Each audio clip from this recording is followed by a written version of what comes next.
The face masks are not enough to give them daily.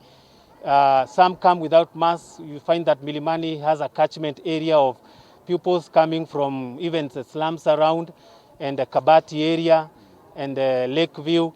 And that's why we have this challenge of face masks. Some children come in the morning, they don't have the face mask. So we are forced sometimes to give them from maybe the kitty of the government, which is also not enough. The government brought some face masks to the school, but they were not enough to give like every day 3 as required. As they are planning to resume schools on the 4th of January next year, please provide face masks to all students in the country.